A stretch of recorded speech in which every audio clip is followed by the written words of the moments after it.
framed for display. So shop now and save up to 60% during our Essentials for Him sale at shop.tcm.com or call 888-9TCM-SHOP.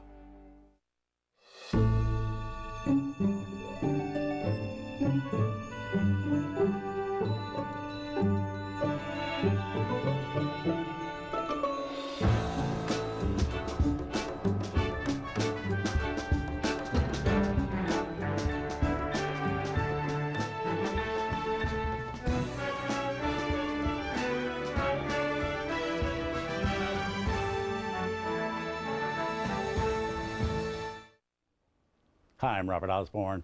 For the next few hours here on TCM, we'll be exploring space, the final frontier, as they referred to it on the 1960s Star Trek series. We're going to start with the first film about outer space to bring real dignity and class to the whole genre of sci-fi films. It's 2001: A Space Odyssey from 1968, produced and directed by Stanley Kubrick. And it was with this movie that Stanley Kubrick set a whole new yardstick for a subject which always before had been considered only suitable for B-movie budgets and 12-year-old audiences. Kubrick made sci-fi a whole new ballgame. It's a project he actually labored over for years before it was made.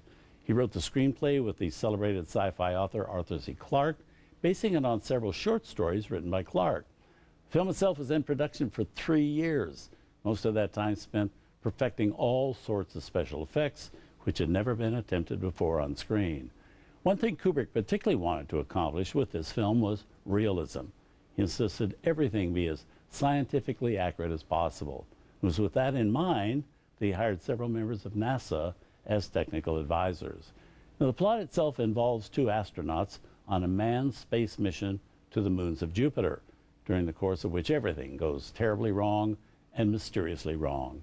The astronauts are played by Keir Dullea and Gary Lockwood, and also on board with them is a computer named Hal, which turns out to be the last thing you'd ever want to be trapped with inside a spaceship on an already bumpy trip. Now, it's a movie people have actually been arguing about for years, also praising for years, often being confused by it, and just as often fascinated by it. It's the winner of the Academy Award for Best Special Effects in 1968, also nominated for Oscars for its art direction, original screenplay, and its great director, Stanley Kubrick. Here's 2001: A Space Odyssey.